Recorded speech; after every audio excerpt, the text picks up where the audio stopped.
চাকরিটা তৃণমূলে চলে বেড়াইছে।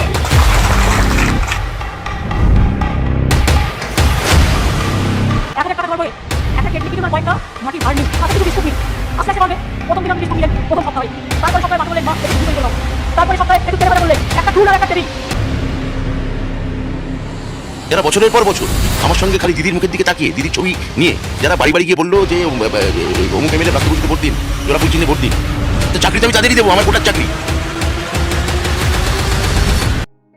নমস্কার, আমি অমিত মান্না, ওয়েস্ট বেঙ্গল বোর্ডের একজন প্রাক্তন ছাত্র। ওয়েস্ট বেঙ্গল বোর্ডের যে এডুকেশন সিস্টেম, সেটা স্টুডেন্টদের সঙ্গে স্ক্যামের থেকে কিছু কম না। এত বড় একটা কথা আমি বললাম, তার কারণটা আপনারা পরবর্তী 10 মিনিটের মধ্যে বুঝতে পারবেন। তার আগে এই ক্লিপসটা আপনারা দেখুন। চাকরিটা তৃণমূলে চলে বেড়াইছে।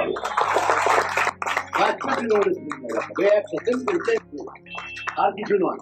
কিভাবে পাবে, কোথায় পাবে, কেন পাবে, সেসব আমি বলবো না। কি দেখে অবাক হলেন? হ্যাঁ, আপনি ঠিকই দেখলেন। তিনি হলেন আমাদের ওয়েস্ট বেঙ্গলের বর্তমান education minister mister Bratya Basu. এবার আমি আমার স্কুল লাইফের কিছু এক্সপিরিয়েন্স শেয়ার করছি। ক্লাস 5 থেকে 10 অবধি আমি দেখেছি যে সব সাবজেক্টে প্রায় 150 পেজ, হ্যাঁ এরকমই হবে, যে সব সাবজেক্টের বইয়ের পেজ সংখ্যা 150, 150, 180, 200 ভিতরে। এবার যখন স্কুলে সিলেবাস পড়ানো শুরু হতো, পরীক্ষার আগে মোটামুটি সব সিলেবাস শেষই হয়ে যেত, তার রিভিশনও হয়ে যেত স্কুলে। ক্লাস 5 থেকে 10 অবধি যখন আমি ছিলাম তখন এরকম ভাবেই পড়াশোনা হতো।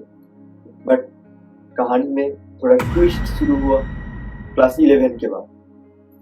আগে একটা ক্লাস, মানে যে কোনো ক্লাস ধরো 5, 6, 7, 9, 10, ক্লাসটা স্টার্ট হতো জানুয়ারি মাসে এবং ফাইনাল এক্সাম, মানে ক্লাসটা শেষ হবে, ফাইনাল এক্সাম হবে ডিসেম্বর মাসে। অর্থাৎ স্টাডি টাইম 11 থেকে 12 মাস। বাট ক্লাস 11-12 এর ক্ষেত্রে পুরোটাই আলাদা। ক্লাস 11-12 এর ক্ষেত্রে ক্লাস স্টার্ট হয় প্রায় জুন জুলাই এই মাস থেকে, এবং ফাইনাল এক্সাম যেটা, বা 11 এর ফাইনাল এক্সাম বা 12 এর ধরো যেটা তোমার এইচএস এক্সাম, সেটা হয় মার্চ মাসে। এবার তাহলে স্টাডি টাইমটা কিন্তু আগেকার তুলনায় যেটা 12 মাস ছিল, 12 মাস থেকে কমে এসে 8 থেকে 9 মাসে চলে গেছে, প্রায় কাছাকাছি। এই হিসাবে দেখতে গেলে ক্লাস 5 থেকে 10 অবধি যে সিলেবাস, তার থেকে 11-12 এর সিলেবাস একই থাকা বা কমানো দরকার, কিন্তু হয় ঠিক উল্টো। কমানো তো ভুলেই যাও, প্রায় 10 গুণের থেকেও বেশি সিলেবাস বাড়ানো হয় সব সাবজেক্টের কথা বলছি। বিশেষ করে physics, chemistry, mathematics and biology, এই 4টা সাবজেক্টে এক একটা বইতেই প্রায় 1100 পেজের বই হয় 11-12 এ। আমি একজন পিওর সায়েন্সের স্টুডেন্ট ছিলাম, তাই আমি এই 4টা সাবজেক্টের ব্যাপারে তোমাদেরকে ভালোভাবে বলতে পারবো। ম্যাথমেটিক্সে প্রায় 40টারও বেশি চ্যাপ্টার আছে 11-12 এ। এবার এক একটা চ্যাপ্টারে মিনিমাম 200টা অঙ্ক থাকে। তাহলে তোমরা হিসাব করে দেখে নাও টোটাল আমাদেরকে কতটা অঙ্ক, মানে এক্সামের জন্য প্রিপেয়ার হতে হয়, কতটা অঙ্ক করে। এটা শুধু ম্যাথমেটিক্সের কথাই আমি বলবো না, ফিজিক্স, কেমিস্ট্রি, বায়োলজি, এগুলোও হিউজ সিলেবাস, মানে বলার নেই, এতটাই বেশি সিলেবাস, খুব কম সময়ে আমাদেরকে কমপ্লিট করতে হয়। এই এত বড় সিলেবাস 8 থেকে 9 মাসের মধ্যে শেষ করার জন্য প্রতিটা স্কুলে একটা সাবজেক্টের পিছনে মিনিমাম 4 থেকে 5 জন করে টিচার দরকার, যদি 8 থেকে 9 মাসের মধ্যে শেষ করতে হয়। কিন্তু সে তুলনায় আমাদের ওয়েস্ট বেঙ্গলে কোনো স্কুলে, কোনো সরকারি স্কুলে এইচএস লেভেলের টিচার 2 জনের থেকে বেশি 3 জন খুব রেয়ারই হয়। তাই কোনো স্কুলে আজ পর্যন্ত 11-12 এর সিলেবাস তো শেষ হওয়া তো দূরেই থাক, কোনোদিন অর্ধেক সিলেবাসও কমপ্লিট হয় কোনো স্কুলে। अरे बाप रे, ये तो धोती खोल रहा है। তাহলে মানে স্কুলের মাস্টাররা যদি বোর্ডের সিলেবাস কমপ্লিট করতে না পারে, তাহলে একজন স্টুডেন্টের পক্ষে কি সম্ভব এই 8 থেকে 9 মাসের মধ্যে পুরো সিলেবাসটা কমপ্লিট করা? बात तो सही है। যদি আমার এই ভিডিওটা ওয়েস্ট বেঙ্গল বোর্ডের যদি কোনো দায়িত্বপ্রাপ্ত ব্যক্তি, তো যারা যদি কোনো লোক আমার এই ভিডিওটা দেখছেন, তাহলে আপনাদেরকে আমি একটা কথা জিজ্ঞেস করতে চাই, আপনারা কি হিসাবে তাহলে এই সিলেবাসটা বানিয়েছেন, যাতে কোনো শুধু একটা দুটো স্কুলের কথা আমি বলছি না, পুরো ওয়েস্ট বেঙ্গলে কোনো স্কুলে 11-12 এর কোনো সিলেবাস কোনোদিন কমপ্লিট হয়। আপনারা একটা নির্দিষ্ট করে বাছাই করেছেন যে এই এতগুলো চ্যাপ্টার থাকা দরকার এই সিলেবাসে, সব ঠিক আছে, কিন্তু তাহলে এই তুলনায় তো আপনাদেরকে যাতে স্টুডেন্টরা শিখতে পারে এই জন্য মাস্টারও তো দিতে হবে, কিন্তু গভর্নমেন্টের যে স্কুলগুলো তাতে তো পর্যাপ্ত পরিমাণে মাস্টারই নেই, তাই বাধ্য হয়ে স্টুডেন্টদেরকে প্রাইভেট টিউশন নিতেই হয়। কি করবে, স্টুডেন্টদেরকে তো পাস করতে হবে, কেউ তো কথা শুনবে না আমাদের। যারা ভালো জায়গায় টিউশন নিতে পারে না, অবশ্যই তাদের রেজাল্ট একটু ডাউন হবেই। যদি সে ভালো জায়গায় পড়তো, তার রেজাল্টটা যতটা ভালো হতো, কিন্তু তার সে তুলনায় রেজাল্টটা অনেকটা খারাপ হয়ে যাবে। এর জন্য কিন্তু একমাত্র দায়ী ওয়েস্ট বেঙ্গল বোর্ড, WBBSE এবং WBCHSE। রেজাল্ট খারাপ হওয়াটা আমাদের সমাজের লোকেরা খুব নিচু চোখে দেখে। কিন্তু তারা এই কথাটাই ভুলে যায় যে single sheet of paper can not decide your future. কিন্তু সমাজের চাপে পড়ে বাবা মারাও এই কথাটাই ভুলে যায় রেজাল্ট বেরোনোর পর। অনেক ক্ষেত্রে স্টুডেন্টরা চাপে চলে আসে যখন কারো রেজাল্ট খারাপ হয়ে যায়। কিছু কিছু ক্ষেত্রে দেখা যাচ্ছে, আমাদের ওয়েস্ট বেঙ্গলের কথাই বলছি, মাধ্যমিকের আর এইচএস এর রেজাল্ট বেরোনোর পর একটা স্টুডেন্টের মনের মতো রেজাল্ট না হওয়ার কারণে অনেক জায়গায় অনেক স্টুডেন্ট সুসাইড পর্যন্ত করেছে। বিশ্বাস হচ্ছে না? এক্সাম্পল আমি দেখাচ্ছি একটা, এই বছরই হয়েছে মাধ্যমিকের রেজাল্ট বেরোনোর পর। দেখুন আপনারা,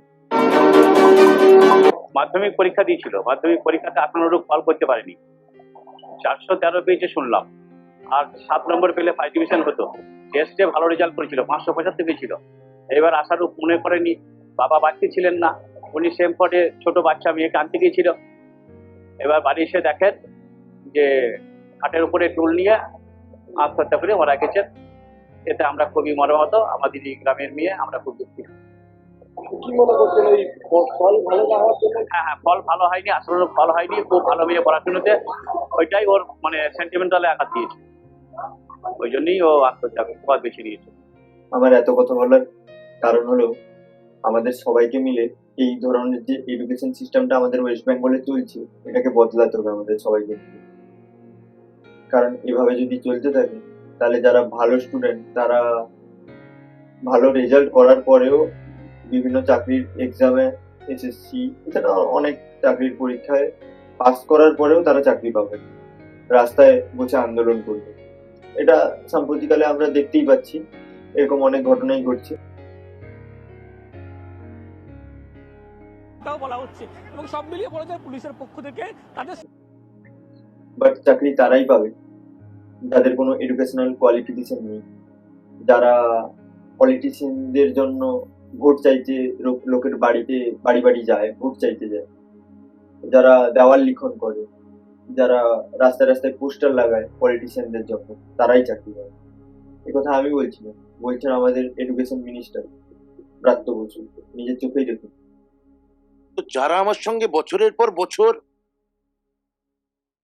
দেওয়াল লিখন করলো, যারা বছরের পর বছর মিছিলে হাঁটলো, যারা বছরের পর বছর আমার সঙ্গে খালি দিদির মুখের দিকে তাকিয়ে দিদির ছবি নিয়ে যারা বাড়ি বাড়ি গিয়ে বললো যে অমুক MLA ব্রাত্য বসুকে ভোট দিন, জোড়াফুল চিহ্নে ভোট দিন, তা চাকরি তো আমি তাদেরই দেবো, আমার কোটার চাকরি।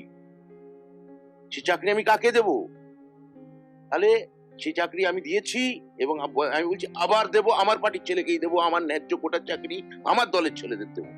তার কি বলার আছে? আমার আইনি চাকরি আমি কাকে দেবো বা না দেবো, আমার যেটা ন্যায্য আমার কোটার মধ্যে পড়ে, সেটা নিয়ে কেউ কথা বলতে পারেন? আসলে পলিটিশিয়ানরা চায় না যে ওয়েল এডুকেটেড স্টুডেন্টরা পরবর্তীকালে সরকারি বিভিন্ন দায়িত্বপ্রাপ্ত পদে চাকরি করবে। কারণ তারা যদি সৎ অফিসার হয়, তাহলে তো পলিটিশিয়ানদের যে বেআইনি ব্যবসা, এগুলো সব ডুবে যাবে না। এই জন্যই পলিটিশিয়ানরা চায় না ভালো স্টুডেন্টরা ভালো জায়গায় চাকরি করুক। চাকরি তারা করুক যারা যারা কিছু জানে না, যারা পলিটিশিয়ানদের কথায় উঠবে আর করবে। এগুলো শুনতে খারাপ লাগলেও এটা বাস্তব ঘটনা ঘটছে আজকালকার যুগে। তাই আমাদের যুব সমাজকে সচেতন হতে হবে, যাতে পুরো এই স্ক্যামটা বন্ধ করা যায়। ওয়েস্ট বেঙ্গলের যে এডুকেশন সিস্টেমটা বদলানো যায়, যাতে ভালো শিক্ষানীতি আসে, স্টুডেন্টদের ভালো হয়। আর আমাদের শিক্ষা সংসদে বড় বড় দায়িত্বপ্রাপ্ত যে পদগুলো আছে সেখানে যেন শিক্ষিত কোনো ব্যক্তিকে রাখা হয়, যাতে তিনি সঠিক সময়ে সঠিক সিদ্ধান্ত নিতে পারেন। এমন না যে যাকে তাকে রেখে দিবে, আজকে এই ডিসিশন নিচ্ছে কালকে সে ডিসিশন নিচ্ছে, যারা নিজেরই কোনো ঠিক ঠিকানা নেই। কিছুদিন আগে তো আমরা এটা লক্ষ্যই করলাম যে একজন এডুকেশন মিনিস্টার তার ঘরে অনেক টাকা লুকিয়ে রাখেন, বেআইনি টাকা, এবং তিনি বর্তমান জেলেই আছেন। তোমরা সবাই জানো আমাদের আগেকার এডুকেশন মিনিস্টার পার্থ চ্যাটার্জি, তিনি একজন scammer. Former Trinamool minister in West Bengal in the jobs for cash scam. After those mountains of cash and gold ornaments have been found, 14 days judicial custody for both Partha Chatterjee and his close friend Arpita Mukherjee in this colossal scam in West Bengal. একটা স্টেটের education minister যদি scammer হয়, তাহলে তোমরা বুঝেই নাও education সিস্টেমটা কেমন হতে পারে। যদি ওটা কিছুদিন আগেকার কথা, যদি ভিডিওটা ইনফরমেটিভ মনে হয় তাহলে সবাইকে এই ভিডিওটা এত শেয়ার করুন যাতে আমি ওয়েস্ট বেঙ্গলের সব স্টুডেন্টদের কাছে পৌঁছাতে পারি, এবং সব থেকে বড় কথা হলো যাতে আমি WBCHSCর কাছে পৌঁছাতে পারি, যাতে এই ভিডিওটা তারা দেখে এবং আমি যে কথাগুলো বলছি একবার যেন ভেবে দেখে। আমি কাউকে খারাপ বলছি না, কিন্তু যেটা হচ্ছে সত্যিকারে সেটাই আমি বলছি। এবার যদি এই সিস্টেমটা বদলানো যায় তাহলে কিন্তু ওয়েস্ট বেঙ্গলে অনেক উন্নতি হবে, অনেক ভালো স্টুডেন্ট অনেক ভালোভাবে বেরোবে। আমার ভিডিওটা এতক্ষণ দেখার জন্য অসংখ্য ধন্যবাদ। জয় শ্রীরাম, জয় হিন্দ। ভিডিওটা সবার কাছে শেয়ার করে দিন, আর ভিডিওটা একটি লাইক এবং চ্যানেলটা সাবস্ক্রাইব অবশ্যই করে দিন। নমস্কার।